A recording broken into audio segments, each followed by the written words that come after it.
Halimaw na poster dunk ni Jason Tatum, trinashtalk ang Miami kahit ang fan na to napakamot sa nangyari. Hindi makapaniwala si Coach Poe may nagala Stephen Curry sa kalaban at may bad news sa Celtics. Nakakatawa pa si Coach Erik Spoelstra sa pagsisimula ng Game 4 sa pagitan ng Boston at Miami Heat series. Sinimulan ni Nikola Jovic ang laban sa isang 3-pointer. Hype pa si Jimmy Butler at Patty Mills. Nikola Jovic ito mga idol, ang kababayan ni Nikola Jokic. 3 minuto ang nakalipas sa dalawang layup ni Tyler Hero napapatayo pa si Jimmy Butler.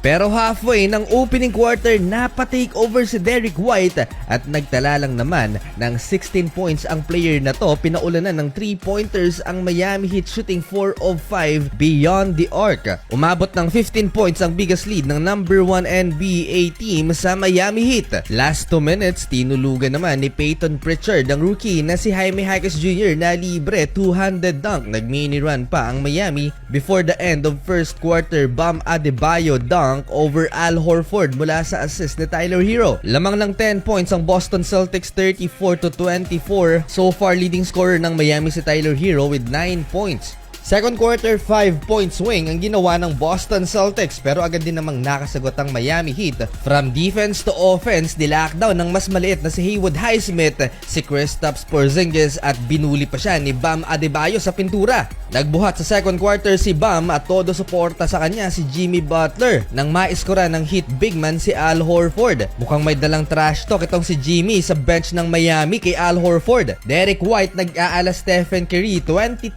points na at may 6 na 3-pointers mga idol. Parang Stephen Curry lang ang vibe nitong si Derrick White for Boston. Nasa arena nanonood ang football GOAT at superstar Lionel Messi. Pinagkakaitan yata ng 3-point shooting ang Miami Heat so far, 2 of 14 beyond the arc. At umaaray dyan si Coach Erik Spoelstra dahil 16 points ang inahabol ng kanyang kupunan. Isang masamang balita naman for Boston Celtics na injury si Kristaps Porzingis. Major concern nito for Boston dahil non-contact injury mga idol ang nangyari kay Kristaps. Bumalik sa locker room ang Celtics big man na mukhang problemado mga idol. On the other team, Jaime Jaquez Jr. veteran move pero nagmintis ng layup. Buti na lang may follow-up si Bam Adebayo and finally from the corner Caleb Martin, 3-pointer, pumasok na din.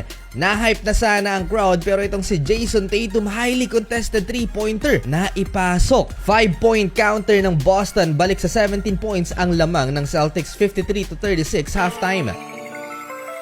Second half, hindi na nakakabalik pa si Kristaps Porzingis due to right calf tightness. Good sign na makakabalik pa sa playoffs si Kristaps Porzingis kung magtuloy-tuloy ang playoff run ng Boston. Coaching mode na si Jimmy Butler sa bench at panayang sigaw sa kanyang mga teammates na nasa loob ng court. In control ang Boston Celtics sa kanilang malaking lamang. Jason Tatum mid-range, highly contested, and Derrick White sumabay pa ang dalawang bantay, 200 dunk.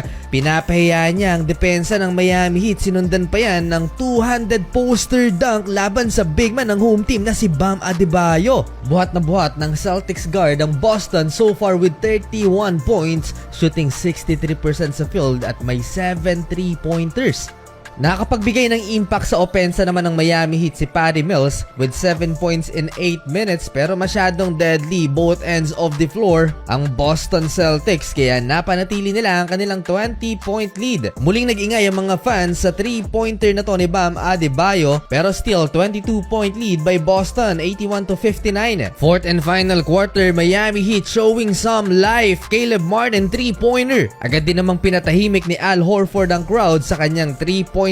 Hindi pa pinapakita ni Al Horford mga idol ang kanyang iconic timeout gesture. Makabawi man lang kay Jimmy Butler. Pero sabi nga nila, no lead is safe. Tyler Hero and one play, baba sa 15 points ang inahabol ng home team. Yun nga lang, pinatay ni Jason Tatum ang binubuong momentum ng Miami Heat sa isang monster poster dunk kay Caleb Martin. Sabay trash talk mga idol si JT. Tanggal kumpiyansa ang Miami Heat. Nagkakamot ang fan na to ng home team. Hindi pa tapos Tapos eto na naman ang Miami Heat after timeout, 7-0 run, baba sa 13 points ang inahabol ng home team, 91-78. Jason Tatum naman na injury scare. Dead ball na kasi, tumira pa ng 3-pointer. Nag-contest din naman si Bam Adebayo kaya ayun, nadali ang kanyang ankle. Natawagan patuloy si Bam Adebayo ng flagrant penalty foul 1 habang si Al Horford na-assess technical foul dahil sa pagtulak kay Bam. Maagang nagsiuwian ng crowd ng Miami Heat. Hindi na umasa na makambak pa nila ang Boston. Well, sole panalo ang Boston, 3-1 na ang series.